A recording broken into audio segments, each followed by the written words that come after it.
아들의 통장 해지 내역서가 발견되었습니다. 부모님 통장에서 2억 원이 사라졌습니다. 건강검진 결과지까지 위조되어 있었습니다. 가족 단톡방에는 가압류 통지서 사진만 흩어져 있습니다. 믿음이 산산조각 나는 순간 도대체 무슨 일이 벌어지고 있는 걸까요? 아들은 병실에서 아버지의 손을 잡으며 말했습니다. 아빠의 집을 담보로 잡았어요. 그날 저는 단지 통장 잔액을 확인하려고 은행에 갔을 뿐이었습니다. 그런데 창구 직원이 하신 말씀 정말 제 귀를 의심할 수밖에 없었죠. 그리고 집으로 돌아오는 길 핸드폰에서 울려 퍼진 딸의 전화 목소리는 제 가족의 평온했던 일상이 무너지는 첫 번째 경고음이었습니다. 저희 집은 제 명의로 된 전세집입니다. 남편과 저 둘이서 살기에 딱 좋은 작은 주택이었어요. 남편이 퇴직한 지는 몇 년 되었고 우울증과 불면증으로 약을 꾸준히 복용하고 계셨습니다. 그래도 아들이 대기업에 다니고 딸도 독립적으로 잘 지내고 있어서 마음만은 든든했죠. 제가 최근 들어 몸이 좀 안 좋아서 병원 진료를 자주 받고는 했지만 큰 걱정은 아니라고 생각했습니다. 모든 서류와 도장 중요한 것들은 평소처럼 제가 관리에 꼭 필요할 때면 남편과 상의하며 챙겼습니다. 아들 녀석은 정말 효자라고 생각했어요. 월급날이면 꼭 전화도 하고 명절이면 가족들이 다 모이도록 주선도 했죠. 며느리도 그럭저럭 잘 해주는 것 같았고요. 특히 남편의 병원 일이나 약 복용 시간을 챙겨주는 걸 보면 마음이 따뜻해졌습니다. 아들은 자주 이렇게 말하곤 했죠. 엄마, 아빠, 건강이 걱정이에요. 제가 다 챙길 테니까 엄마도 몸조리하세요. 서류 같은 거 필요하면 제가 처리할게요. 제가 더 빠르게 할 수 있잖아요. 그 말이 그렇게 고마울 수가 없었습니다. 바쁜 회사 생활 속에서도 부모를 이렇게 생각해주다니. 한 번은 제 건강검진 결과지가 나왔을 때였어요. 아들이 직접 병원에 가서 결과를 받아왔습니다. 엄마 별거 아니래요. 그냥 나이 드신 분들께서 흔히 갖고 계신 지방간, 약간 그거랑 혈압약만 조절하면 된다고 하네요. 제가 약도 같이 받아왔어. 그리고는 약 봉투를 저희 집 약장에 꼭꼭 정리해 넣어주더군요. 그런 세심함에 저는 모든 것을 믿어도 좋겠다는 생각이 들었습니다. 가장 신뢰했던 건 아들과 남편이 공동 명의로 관리하던 통장이었습니다. 그 통장에는 저희 집 전세 보증금 2억 원이 들어 있었죠. 전세 계약이 끝나면 돌려받는 우리 노부부의 유일한 큰 돈이었어요. 통장과 도장은 제가 책장 서랍 깊숙이 보관하고 있었습니다. 아들은 그 통장에 대해 이렇게 말했습니다. 아빠, 엄마, 그 돈 그냥 두면 가치가 떨어져요. 제가 안정적인 곳에 좀 재투자해 볼게요. 이자라도 좀 붙여서 모아야지요. 제가 알아서 잘할 테니까 믿고 맡겨주세요. 남편은 우울증 약을 먹은 후로 판단력이 조금 흐려지신 탓인지 모든 것을 아들에게 맡기셨습니다. 네가 알아서 해라. 너 믿는다. 저도 그렇게 생각했습니다. 대기업 다니는 아들이니 금융 쪽으로도 저희보다는 훨씬 잘 알겠지요. 그래서 아들이 통장과 도장을 가져갈 때 아무런 의심도 하지 않았습니다. 그는 며칠 후 통장을 다시 제자리에 두었고 인감증명서도 함께 가져갔다는 말만 했죠. 다 처리했어요. 엄마 아빠는 안심하시고 지내세요. 그 후 몇 주가 지났습니다. 어느 날 오후 남편이 약국에 가셨을 때 집 전화가 울렸어요. 보이스피시로 연결된 전화였습니다. 여보세요. 빈원 병원 내과입니다. 지난번 검진 결과지에 대해 추가 설명이 필요하신 부분이 있어서 연락드렸습니다. 환자분께서 직접 오시거나 보호자분께서 결과지를 가지고 병원에 방문해 주시면 감사하겠습니다. 저는 당황했습니다. 아들이 말한 것과는 다른 얘기였죠. 제가 직접 물어봤습니다. 저희 아들이 결과지 받아갔는데 별 문제 없다고 했는데요. 아, 그렇습니까? 그런데 기록상으로는 좀 더 상세한 검사가 필요하다고 표시되어 있습니다. 가능하시면 원본 결과지를 확인해 보시는 게 좋을 것 같습니다. 전화를 끊고 저는 약장에서 그 결과지를 찾아봤습니다. 하지만 아들이 정리해둔 약 봉투 안에는 약 설명서만 들어있었을 뿐 병원 결과지 원본은 없었습니다. 복사본도 없었죠. 조금 불안한 마음이 들었지만 아들이 바쁜 와중에 잊어버렸거나 중요한 건 아니어서 버린 걸 수도 있다고 생각했습니다. 그저 제가 직접 병원에 가봐야겠다는 생각만 했죠. 그런데 그 다음 날 딸이 평소보다 급한 어조로 전화를 걸어왔습니다. 엄마 지금 혹시 형이랑 연락됐어요? 아니, 오늘은 아직 연락 없는데? 왜? 아니, 그냥요. 엄마 우리 집 전세 보증금, 통장 엄마가 잘 가지고 계시죠? 딸의 질문에 저는 순간 맥이 풀렸습니다. 왜 딸이 그 통장에 대해 물어보는 걸까? 저는 최대한 평온한 목소리로 대답했습니다. 응, 엄마가 잘 가지고 있다. 왜 그렇게 묻니? 아, 아무것도 아니에요. 그런데 엄마 혹시 최근에 형이 부동산 관련해서 무슨 서류에 도장 찍으러 오라고 하거나 그런 적 없으세요? 없는데? 무슨 일이야? 아니, 정말 아무 일도 아닐 거예요. 제가 좀 오해한 것 같아요. 엄마 아빠는요? 딸은 말을 흐리더니 급히 전화를 끊었습니다. 그 후로 제 마음은 좀처럼 가라앉지 않았어요. 딸은 거짓말을 잘 못하는 아이였거든요. 무언가 알고 있으면서 말하지 못하는 그런 어조였습니다. 저는 서랍을 다시 열어 그 공동명의 통장을 꺼냈습니다. 남편과 아들의 이름이 변견으로 적혀 있는 통장. 마지막으로 거래 내역을 확인한 지는 꽤 되었죠. 인터넷 뱅킹으로 조회를 해보려 했지만 비밀번호가 기억나지 않았습니다. 평소 아들이나 남편이 하던 일이었으니까요. 그냥 통장 자체를 유심히 살펴보았습니다. 그런데 마지막 장에 찍힌 작은 도장 자국이 눈에 띄었어요. 인감 도장이 아닌 어떤 회사의 원형 도장 자국처럼 보였습니다. 빈원 상사라고 희미하게 읽을 수 있었죠. 그 상사 이름은 들어본 적이 없었습니다. 남편이 약국에서 돌아오시자 저는 조심스럽게 물어봤습니다. 여보, 우리 아들이 요즘 무슨 사업하는 거 아니에요? 빈원 상사라고. 남편은 당황한 표정을 지으셨습니다. 그건 아들이 작은 투자하는 데 쓰는 법인 같다. 별거 아니래. 왜? 아니, 통장에 그 도장 자국이 있어서요. 우리 통장에 왜 그 회사 도장이? 남편의 얼굴이 굳어졌습니다. 그는 말을 더듬었죠. 그건 아들이 투자할 때 필요해서 잠깐 썼다나. 자세한 건 나도 모른다. 아들이 잘할 거야 믿어야지. 남편은 불안한 듯 자리에서 일어나 방으로 들어가셨습니다. 그의 반응이 수상했습니다. 평소라면 괜한 걱정 말라고 하시거나 아들에게 직접 물어보자고 하셨을 텐데 회피하시는 느낌이었어요. 그날 저녁 아들이 찾아왔습니다. 평소처럼 싱싱한 과일과 건강식품을 한아름 들고요. 그는 유난히도 밝은 표정으로 저희를 대했죠. 엄마, 아빠, 요즘 날씨가 좋다니까 공원에라도 같이 산책 나가시죠. 엄마 건강에도 좋을 거예요. 저는 기회를 봐서 물었습니다. 아들엄마 병원 결과지 원본 어디 있니? 병원에서 전화가 왔는데 다시 확인해보라고 하더구나. 아들의 얼굴에 순간 당혹스러운 기색이 스쳤지만 금방 웃음으로 넘겼습니다.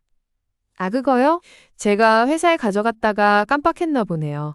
내일 가져다 드릴게요. 별일 아니에요, 엄마. 그리고 빈원 상사라는 데는 무슨 일로 우리 통장에 도장을 찍은 거야? 이번에는 아들의 표정이 확 변했습니다. 그는 잠시 말이 없더니 진지한 어조로 말했습니다. 엄마, 그건 제가 엄마 아빠를 위해 투자하고 있는 회사예요.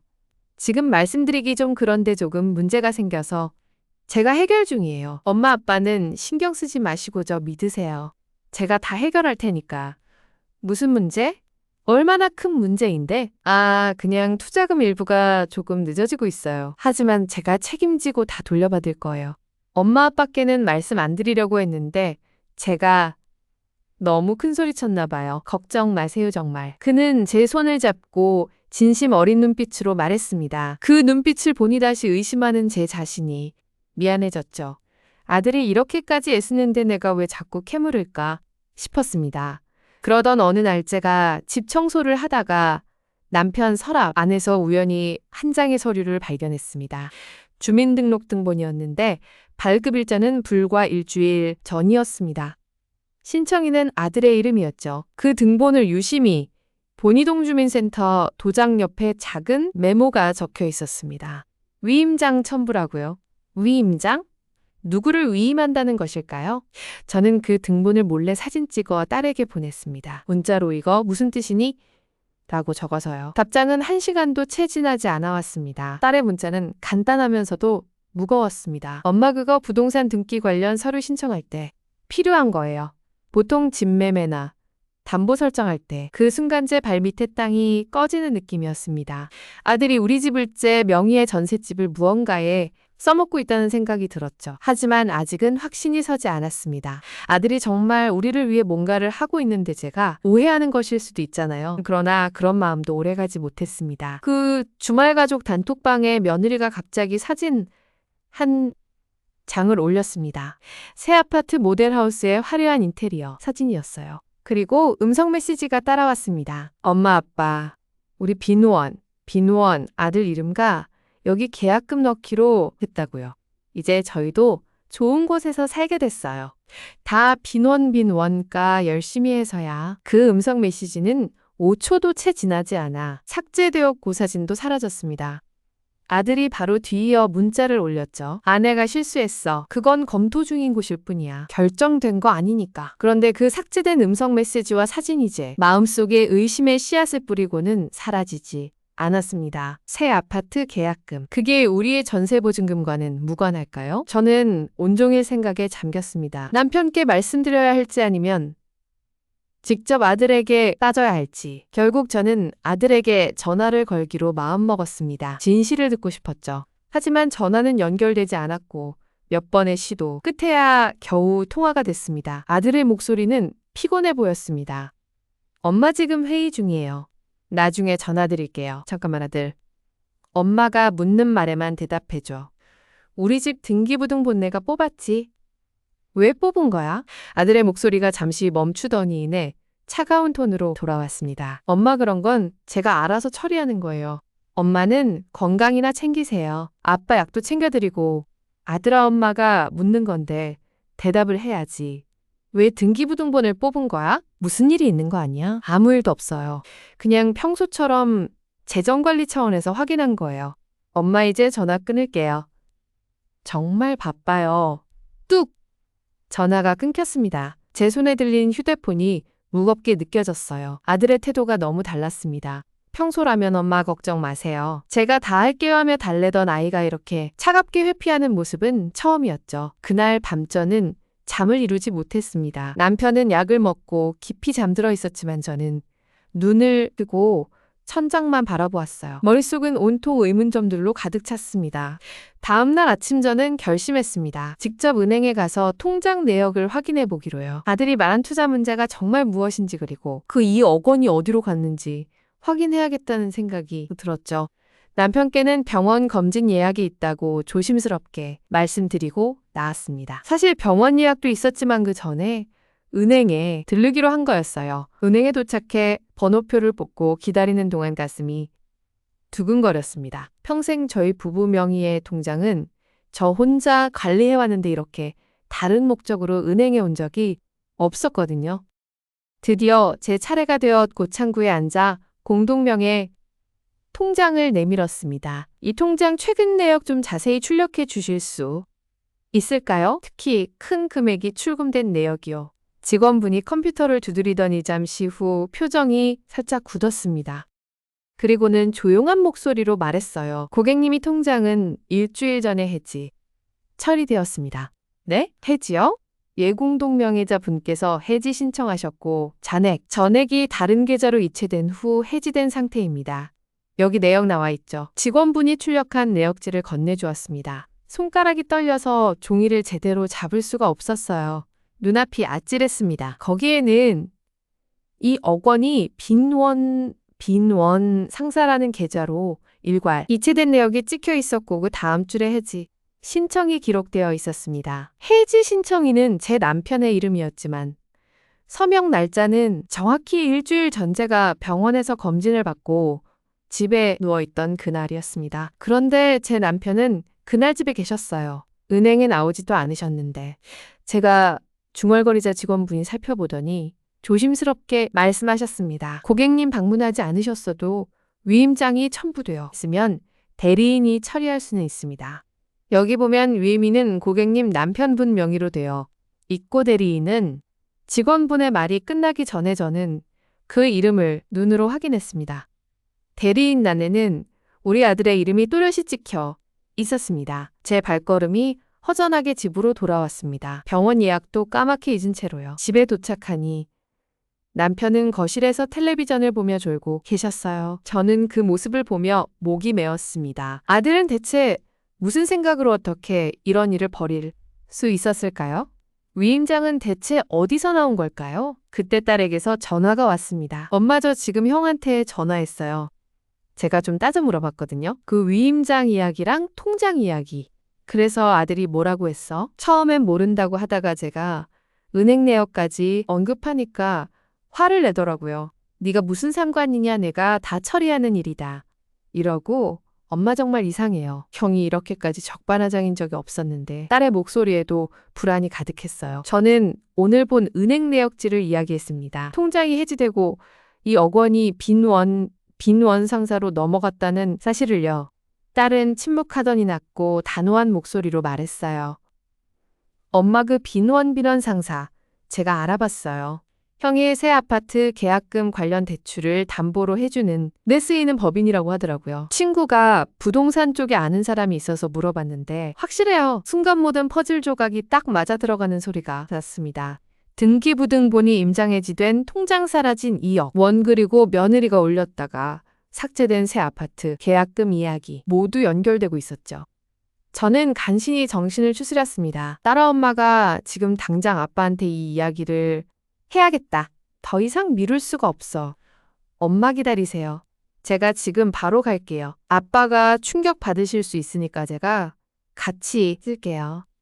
전화를 끊고 저는 깊이 숨을 들이쉬었습니다. 그리고 거실로 나가 조용히 잠들어 계신 남편 곁에 앉았어요. 남편을 깨우기 전 제 마음을 다잡아야 했습니다. 하지만 그 순간 현관문 열리는 소리가 났어요. 예상치 못한 손님이 찾아온 겁니다. 문을 열고 들어온 것은 아들이었습니다. 그의 얼굴은 평소와는 달리 굳어 있었고 눈빛이 예리하게 반짝였어요. 그는 신발도 갈아 신지 않은 채로 거실로 들어와 저와 막 깨어난 남편을 번갈아 보더니 첫 마디부터 날카로웠습니다. 엄마 은행에 다녀오셨더군요. 그리고 여동생한테도 연락하셨고. 아들아, 내가 무슨 엄마 아빠. 아들은 남편을 향해 고개를 숙이며 말을 이었습니다. 제가 모든 것을 말씀드리겠습니다. 사실 저 큰일 났어요. 남편은 멍하신 표정으로 아들을 바라보셨습니다. 큰일? 무슨 큰일? 아들은 무릎을 꿇고 앉더니도 손으로 얼굴을 감싸고는 목소리를 낮추어 말했습니다. 아빠, 엄마 저 사업 투자를 하다가 거의 모든 것을 날렸어요. 빚이 너무 커서 저희 집 담보까지 다 잡혔는데도 모자라서 저는 할 말을 잃었습니다. 사업 투자? 그동안 그는 대기업 과장으로 일하며 안정적인 월급을 받는다고만 했지 사업 투자 이야기는 한마디도 꺼낸 적이 없었습니다. 남편이 당황한 목소리로 물었어요. 사업? 무슨 사업? 너 회사 그만뒀어? 아니요, 아빠. 회사는 다니고 있어요. 하지만 그동안 옆에서 작은 투자를 해왔는데 이번에 완전히 말아먹은 거예요. 빚이 5억 원이 넘어요. 5억 원. 그 숫자에 남편의 얼굴이 새하얗게 질렸습니다. 아들은 계속해서 목소리에 울먹임을 섞었죠. 그래서 어쩔 수 없이 아빠 엄마 도움을 받아야 했어요. 전세보증금 2억 원은 제가 급하게 써야 할 곳이 있어서 임시로 썼고요. 그리고 이 집을. 아들이 말을 잇지 못하고 고개를 푹 숙였습니다. 저는 차갑게 식어가는 가슴을 부여잡으며 물었습니다. 이 집을 어떻게 했다는 거야, 아들아? 아들은 고개를 들지도 않은 채 대답했습니다. 목소리는 가늘게 떨리고 있었지만 그 말 한마디는 확고했습니다. 이 집을 담보로 잡았어요. 대출을 받기 위해서. 그런데 그 대출금도 다 써버렸어요. 이제 제가 갚지 못하면 집은 은행에 넘어가게 돼요. 무슨 소리야? 남편이 갑자기 벌떡 일어나셨습니다. 그의 얼굴은 충격으로 붉게 달아올라 있었고 손가락이 덜덜 떨리고 있었어요. 이 집은 네 엄마 이름의 집이야. 네가 무슨 권리로 담보를 잡아? 그리고 위임장은 뭐냐? 내가 너한테 그런 위임장을 준 적이 없다. 아들은 비로소 고개를 들었습니다. 그의 얼굴에는 눈물 자국이 보였지만 눈빛은 이상하게도 단호했습니다. 아빠 기억나세요? 지난달 아빠가 우울증 약을 새로 처방받으러 병원 가셨을 때 제가 동행했잖아요. 그때 아빠가 서류 여러 장에 서명하셨는데 그중에 그 위임장도 있었어요. 아빠가 제게 내가 알아서 처리해라 하시면서 난 그런 기억이 없어. 난 그냥 병원 서명하는 줄 알았지. 남편은 혼란스러워하며 머리를 쥐어뜯었습니다. 그의 기억력이 흐려진 것은 사실이었습니다. 약의 영향도 있었고 우울증으로 인한 집중력 저하도 있었죠. 아들은 그 점을 정확하게 파고들었습니다. 아빠 그때 분명히 말씀드렸어요. 아빠 이거 재정관리 관련 서류인데 서명해 주세요 하고 아빠가 내가 하라는 대로 해라 하셨고요. 제가 아빠를 속일 리가 없잖아요. 그것은 명백한 거짓말이었습니다. 하지만 남편은 자신의 기억에 확신이 서지 않아 더욱 혼란스러워하셨습니다. 저는 그 모습을 보며 분노가 치밀어 올랐지만 동시에 한 가지 사실이 궁금했습니다. 아들은 어떻게 그렇게 치밀하게 계획을 세울 수 있었을까요? 아들아 엄마한테도 말해봐. 네가 가져간 엄마 병원 검진 결과지는 뭐였어? 병원에서는 엄마한테 직접 전화해서 추가 검사가 필요하다고 했는데 너는 아무 문제 없다고 그랬잖아. 아들은 잠시 망설이는 듯 했지만 곧 태도를 바꿨습니다. 이제 그의 얼굴에는 애원하는 표정이 사라지고 오히려 다그치는 듯한 강압적인 눈빛이 번뜩였어요. 엄마 그건 병원에서 실수한 거예요. 제가 다시 확인했어요.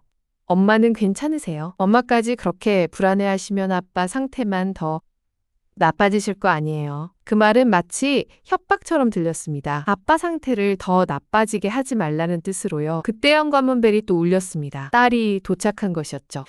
딸이 안색이 창백하게 들어서자 아들은 눈살을 찌푸렸습니다. 너 왜 왔어? 여기서 나가. 형 이게 무슨 짓이야? 엄마 아빠 집을 담보로 잡다니. 그리고 그 위임장 아빠가 정말 제대로 알아보고 서명하셨을 거라고 생각해? 형제 사이에 날카로운 기운이 감돌았습니다. 아들은 딸을 노려보며 말했어요. 넌 계속 집안일을 방해만 해. 네가 무슨 상관이야? 내가 이 집안 가장으로서 모든 것을 처리하는 거다. 가장? 형이 가장이면 뭐해? 엄마 아빠 재산을 털어가면서 가장 노릇이야? 두 사람의 말다툼이 점점 커지는 가운데 남편의 상태가 이상해지기 시작했습니다. 그는 갑자기 가슴을 움켜쥐고 숨을 헐떡이기 시작하셨고 얼굴이 새파래졌어요. 아, 아프다. 가슴이. 아빠, 저와 딸이 동시에 뛰어갔습니다. 아들도 잠시 당황한 기색이었지만 곧 휴대폰을 꺼내 119를 누르려는 듯 했어요. 하지만 그 순간 그의 휴대폰에서 진동이 울렸습니다. 그 순간 아들의 휴대폰 화면에 빈원 상사, 대표라는 이름이 뜨고 진동이 멈추었습니다. 그는 얼굴을 찡그리며 전화를 받지 않고 재빨리 화면을 껐어요. 하지만 그 짧은 순간조차 저는 놓치지 않았습니다. 그 회사 이름은 딸이 조사해서 알려준 아들의 새 아파트 계약금과 관련된 그 법인 이름이었거든요. 119는요? 빨리 불러요. 제가 절규하듯 소리쳤지만 아들은 휴대폰을 주머니에 쑤셔 넣은 채 남편 곁으로 다가갔습니다. 아빠 진정하세요. 괜찮아요. 숨을 깊게 쉬어보세요. 그의 목소리는 갑자기 차분해져 있었지만 그 표정은 냉랭했어요. 딸이 이미 119에 전화를 걸고 있었습니다. 내 응급 환자입니다. 숨을 헐떡이고 가슴을 움켜잡고 계세요. 주소는 응급차가 오기까지의 10분 남짓한 시간은 지옥 같았습니다. 남편은 고통에 몸을 웅크렸고 저는 그의 손을 꼭 잡았어요. 아들은 창가에 서서 밖을 내다보고 있었고 딸은 남편의 상태를 지켜보며 울음을 참고 있었습니다. 공기 중에 칼날 같은 적막이 가득했어요. 구급대원들이 들어와 남편을 응급처치하고 들것에 실어 나를 떼아들이 문턱에서 작은 소리로 말했어요. 엄마 병원 가셔서 아빠 상태만 봐주세요. 다른 건 신경 쓰지 마시고요. 제가 다 처리할 테니까. 그 말은 걱정보다는 경고처럼 느껴졌습니다. 저는 아무 말도 못하고 딸과 함께 구급차를 탔어요. 병원 응급실에서 남편은 심장검사를 받게 되었습니다. 스트레스성 심근증일 가능성이 있다는 의사의 말에 저는 다리가 후들거렸습니다. 딸이 저를 부축해 의자에 앉혔어요. 엄마 괜찮으세요? 저 형이 한 말 들으셨죠? 다 처리할 테니까 라는 말. 저는 고개를 끄덕일 수밖에 없었습니다. 그 위임장 그리고 통장 이제 어떻게 해야 할지 모르겠어. 엄마 일단 아빠 상태가 안정되시면 가장 먼저 해야 할 게 있어요. 아빠 명의로 된 위임장이 정말 유효한 건지 아니면 위조된 건지 확인하는 거예요. 그리고 그 통장 이체 내역도 정식으로 은행에서 발급받아야 해요. 그때 제 가방에서 핸드폰 진동이 울렸습니다. 메시지가 도착한 것이었죠. 보낸 사람은 며느리였어요. 가족 단톡방이 아닌 저와의 1대1 대화창이었습니다. 엄마 시아버지 상태는 괜찮으세요? 우리 빈원 아들 이름이 지금 너무 힘들어해요. 빚 때문에 밤잠을 못 자고 회사에서도 압박을 받는데 가족이 이럴 때 일치 단결해야지 서로. 의심만 하면 다 무너져요. 엄마도 우리 빈원이 얼마나 부모님 생각하는지 아시잖아요. 메시지를 읽는 동안 손이 떨렸습니다. 딸이 제 얼굴을 보더니 묻더군요. 엄마 누구예요? 며느리야. 뭐라고 그래요? 저는 핸드폰 화면을 딸에게 보여주었습니다. 딸은 메시지를 읽고는 차가운 미소를 지었어요. 일치단결? 형이 부모님 재산을 털어갈 때는 일치단결이 안 떠오르고 이제 들킬 것 같으니 소통하자는 건가? 엄마 절대 속지 마세요. 며느리의 메시지는 계속 왔습니다. 그리고 엄마 건강검진 결과 지우리. 빈원이 회사에 두고 왔다고 했죠? 제가 오늘 회사 가서 챙겨왔어요. 이따 병원에 가져갈게요. 엄마도 확인하시고 너무 불안해하지 마세요. 다 괜찮을 거예요. 결과지? 아들이 사흘째 회피하던 그 종이를 며느리가 갑자기 찾아왔다고? 불길한 예감이 몰려왔습니다. 딸과 눈을 마주쳤을 때 딸의 눈에도 같은 의심이 스쳤어요. 엄마 그 결과지 원본이 맞는지 꼭 확인하셔야 병원에 전화해서 진단 결과를 직접 물어보는 게 나을지도 몰라요. 남편이 일단 중환자실에 안정적으로 옮겨진 뒤저와 딸은 잠시 병원 로비에 앉아 있었습니다. 머릿속이 복잡하게 뒤엉켜 아무것도 생각할 수가 없었어요.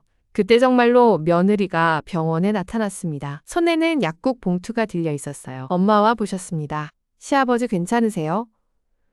그녀의 얼굴은 평소처럼 조용했지만 눈빛이 어딘가 불안정해 보였어요.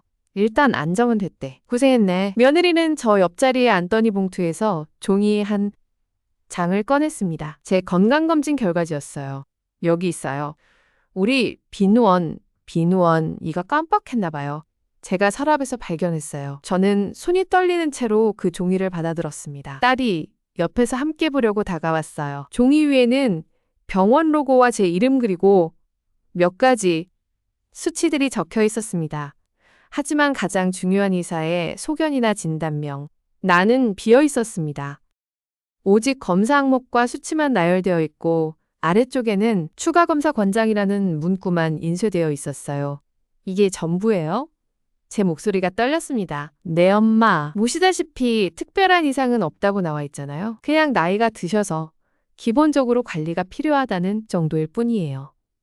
며느리가 말을 이었어요. 그러니까 엄마는 정말 건강하세요. 아까 그 병원 전화는 아마 다른 환자랑 착각하신 게 분명해요. 하지만 저는 그 종이를 유심히 들여다보며 이상한 점을 발견했습니다. 병원 로고 아래 인쇄된 날짜가 제가 검사를 받은 날짜보다 이틀 앞선 것이었어요. 검사 전에 결과지가 인쇄될 리가 없지 않나요? 며느리 날짜가 제가 말을 꺼내려는 순간 며느리가 재빨리 말을 가로챘어요. 그건 병원 시스템 오류일 거예요. 별거 아니에요. 중요한 건 엄마가 건강하시다는 거잖아요. 그녀는 결과지를 제 손에서 가볍게 빼앗아 다시 봉투에 넣더군요. 엄마 이제 마음 편히 가지세요. 우리 빈원 이가 그렇게까지 엄마 걱정하는데 엄마까지 불안해하시면 빈원이 마음이 얼마나 아프겠어요. 그 순간 딸이 침착하게 물었습니다. 형수님 그 결과지 원본 맞아요? 물론이지 왜? 그럼 저 병원에 지금 바로 가서 같은 결과지를 다시 한 장 발급받아 볼까요? 엄마 신분증 있으시니까 가능하잖아요. 며느리의 얼굴색이 순간 굳었습니다. 지금 시아버지도 중환자실에 계신데 그걸 왜 지금 하려고 그래? 상황을 더 어지럽히지 말자. 상황을 어지럽히는 건 형수님과 형이에요. 딸의 목소리가 갑자기 커졌지만 곧 주위를 살피며 낮춰 말했어요. 엄마 검사 결과를 숨기고 임장 날짜를 조작하고 통장 돈을 빼가고 이게 다 부모님을 위한 일이에요. 며느리는 딸을 노려보며 말했어요. 목소리는 낮지만 날카로웠습니다. 너는 결혼도 안 해서 가정이 뭔지 모르지? 우리는 우리 가정을 지키려고 하는 거야. 내 형이 무너지면 우리 가정도 무너져. 그게 엄마 아빠에게 좋겠어? 이미 빚이 이만저만이 아닌데 이 상황에서 가족이 나뉘면 다 같이 망하는 거야. 그녀의 말에는 우리 가정이라는 단어가 강조되어 있었습니다. 저는 그제야 조금씩 이해가 가기 시작했어요. 아들과 며느리는 그들 자신의 집 그들의 새 아파트와 미래를 지키기 위해 우리의 집과 우리의 노후를 담보로 걸고 있었다는 것을요. 며느리, 제가 입을 열었습니다. 목소리는 놀랍도록 차분했어요. 네 말 뜻은 알겠다. 하지만 그건 네 가정이고 이건 우리 가정이야. 우리 가정을 지키는 게 지금 제일 중요한 일이야. 며느리는 할 말을 잃은 표정이었습니다. 저는 자리에서 일어나 중환자실 쪽으로 걸어가려 했어요. 그때 제 핸드폰이 또 울렸습니다. 이번에는 전화였어요. 모르는 번호였지만 지역 번호가 우리 집 근처 법원 소재지였어요. 여보세요? 안녕하십니까? 빈원 지방법원 등기계입니다. 빈원님, 남편 이름, 내외자 명의의 부동산에 대해서 질문이 있어 연락드립니다. 최근 설정된 근저당권에 관한 이해 신청 접수 관련해서 법원? 근저당권? 저는 아들이 집을 담보로 대출을 받았다는 것만 알았지 그 대출이 이미 법적인 등기 절차까지 넘어갔다는 것은 몰랐습니다. 네. 어떤 이해 신청이요? 신청인은 김님, 아들 이름으로 되어 있습니다. 부모님 명의의 부동산에 대해 스스로 설정한 근저당권의 효력을 확인해달라는 내용의 신청서를 접수한 상태입니다. 그런데 동일 부동산에 대해 다른 채권자로부터 가압류 신청이 접수되어 확인이 필요해서 연락드렸습니다. 가압류 신청인은 빈원 상사라는 법인 명의로 되어 있습니다. 머리가 띵했습니다. 아들이 우리 집에 대출을 받은 금융기관이 아니라 빈원 상사라는 법인에게 또 다른 채무가 있어서 그 법인이 가압류를 신청했다는 말인가요? 빈원 상사는 아들이 새 아파트 계약금 대출을 받을 때 관여된 아들 자신과 관련된 법인 아니었나요? 저게 무슨 말이에요? 가압류라니. 자세한 내용은 서면으로 발송해 드리겠습니다. 본인들이 직접 등기부 등본을 확인해 보시거나 변호사를 통해 상담해 보시는 게 좋을 것 같습니다. 공무원의 목소리는 공정하면서도 무감정했습니다. 전화를 끊은 저는 휴대폰을 움켜쥔 채 주춤거렸습니다. 딸이 와서 저를 부축했어요. 엄마 또 무슨 일이에요? 법원에서 전화가 왔어. 집에 가압류 신청이 들어왔다고. 며느리도 그 말을 들었는지 얼굴이 새파래졌습니다. 가압류? 그건 우리 빈원이가 빈원 상사라는 데서 신청했다고 하더구나. 그 이름을 듣자 며느리는 입을 다물고 고개를 돌렸습니다. 그 반응이 모든 것을 증명하는 것 같았어요. 그때 중환자실에서 간호사 한 분이 나오시더니 저를 찾더군요. 빈원님 가족 되시죠? 환자분이 잠깐 의식이 돌아오셨는데 자꾸만 무언가를 찾으신다고 하세요. 서류라고 중얼거리시는데 저와 딸은 서로를 보았습니다.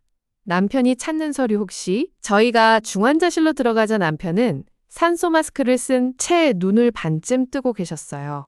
눈빛은 공포에 질려 있었습니다. 제 손을 잡으시더니 힘없이 입을 열었어요. 서류 아들이 강제로 내 손을 잡고 말이 끊어졌지만 그 뜻은 충분히 전해졌습니다. 위임장 서명. 아들이 남편의 손을 잡고 강제로 서명하게 했다는 것입니다. 그 서류 어디 있니? 아들한테 빼앗겼어? 남편은 고개를 살짝 끄덕였습니다. 그리고 눈을 감으시더니 눈물이 고였어요. 미안해. 나 정신이 몽롱했어. 믿었는데. 그 자리에서 저는 무너질 뻔했습니다. 중환자실을 나와 로비로 돌아오니 며느리는 이미 자리를 뜬 뒤였습니다. 딸이 제 어깨를 감싸 안았지만 그 온기도 제 몸에 스며들지 않았어요. 모든 것이 너무나도 차갑게 느껴졌습니다. 하지만 그 차가움 속에서 오히려 머릿속이 맑아지는 기분이었어요. 더 이상 의심하거나 합리화할 필요가 없었으니까요. 이제 행동만이 남았습니다. 딸아, 엄마가 할 일이 있어. 엄마 저랑 같이 가요. 혼자서는 안 돼요. 아니, 엄마가 직접 해야 할 일이야.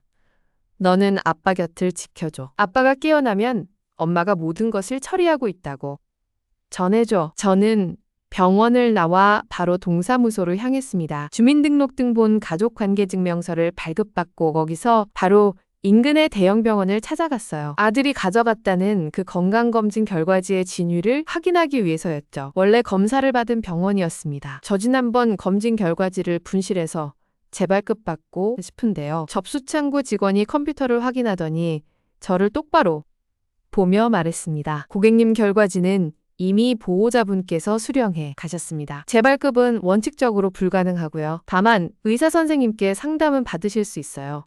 보호자라고요? 제가 동의한 적이 없는데요. 네, 그런데 수령하신 분이 가족관계 증명서를 제출하셨고 환자님 명의의 위임장을 첨부하셨다고 기록되어 있습니다.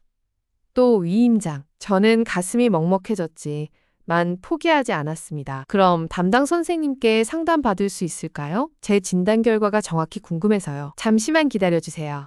한참을 기다린 끝에 진료실로 들어갔습니다. 의사 선생님은 컴퓨터 화면을 보시더니 진지한 표정으로 말씀하셨어요. 환자님 지난번 검진 결과 상간 수치가 상당히 높게 나왔었습니다. 지방간 이상의 가능성을 배제할 수 없어 서정밀 초음파 검사를 권유한 상태였죠.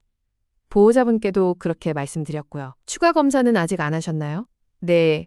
저는 아무 말도 듣지 못했어요. 가족이 괜찮다고만 했거든요. 의사 선생님은 이해할 수 없다는 표정을 지으셨습니다.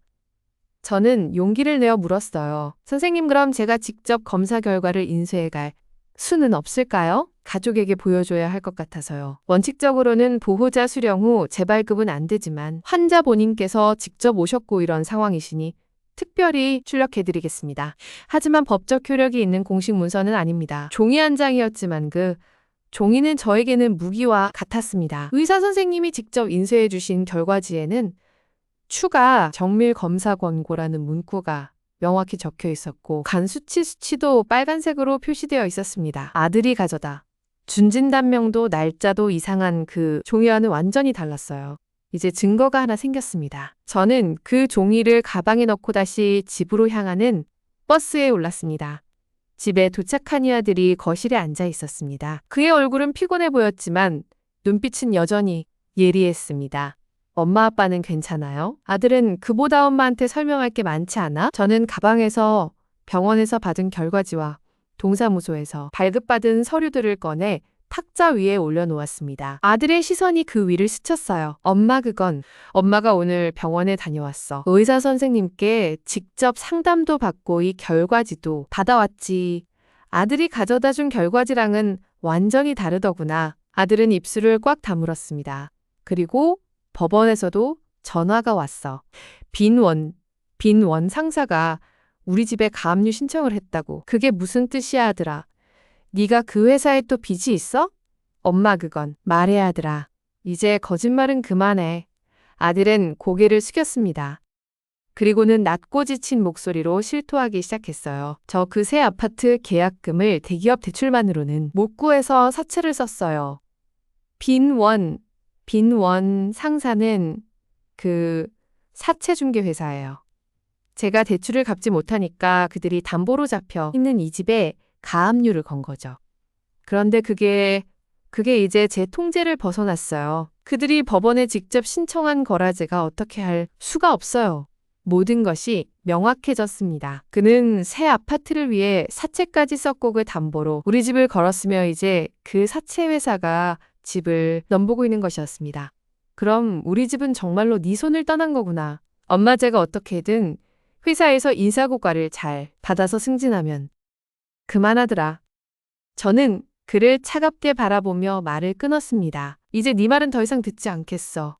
엄마가 할 일을 하겠다. 다음 날 저는 딸과 함께 법률상담소를 찾았습니다. 변호사 선생님께 모든 서류와 상황을 설명드렸어요. 위임장의 강제 서명, 사실 건강검진 결과지 위조, 통장 해지 및 불법 이체 그리고 이중으로 잡힌 근저당권과 가압류. 변호사 선생님은 종합적인 상담 후 말씀하셨어요. 위임장의 강제 서명 사실은 당사자인 남편님의 진술이 중요합니다. 그리고 병원 기록이나 당시 약물 복용 이력이 증거가 될 수 있어요. 불법 이체에 대해서는 은행에 조치를 요청할 수 있고 위조된 건강검진서는 형사고발 사유가 됩니다.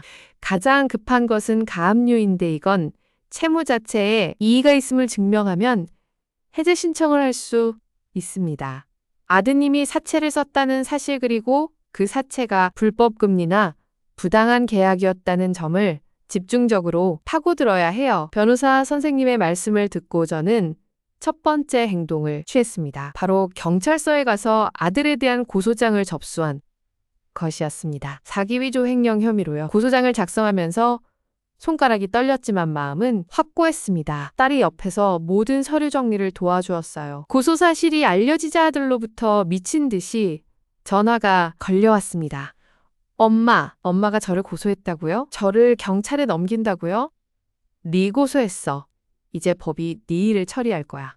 엄마 저는 엄마 아들인데 가족을 저렇게 몰아넣다니 이게 무슨 짓이에요? 그의 목소리는 분노와 절망으로 가득했지만 저는 더 이상 동요하지 않았습니다. 가족을 몰아넣은 건 너의 아들아. 엄마는 이제 스스로를 그리고 아빠를 지킬 뿐이야. 전화를 끊었습니다.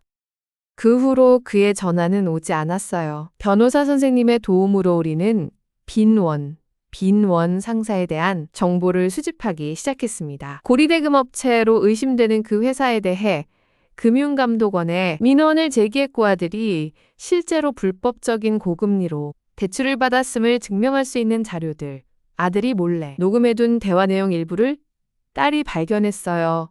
을 확보했습니다. 이를 바탕으로 가압류 해제 신청을 법원에 냈고 동시에 아들의 빚이 불법 사채에 의한 것임을 주장했습니다. 그 과정에서 가장 중요한 증언은 남편이었습니다. 병원에서 퇴원한 후 그는 변호사 선생님과 검찰, 조사관 앞에서 당시의 상황을 명확히 진술하셨어요. 약물의 영향으로 정신이 몽롱한 상태에서 아들이 재정관리 서류라고 속여 자신의 손을 잡고 서명하게 했다는 사실을요. 그의 진술은 일관되고 구체적이었습니다.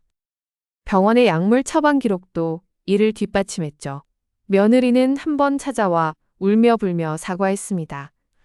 엄마 정말 미안해요. 우리도 우리 집만 생각했지 이렇게까지 될 줄은 몰랐어요. 그 아파트 계약금을 못 찾으면 우리가 망하는 줄 알았어요. 저는 그녀를 바라보며 조용히 말했어요. 너희 집이 망하는 게 두려워서 우리 집을 망하게 할 순 없어. 이제 돌아가. 그 후 그녀는 다시는 오지 않았습니다. 법원의 판단은 우리에게 조금씩 유리하게 흘러갔습니다.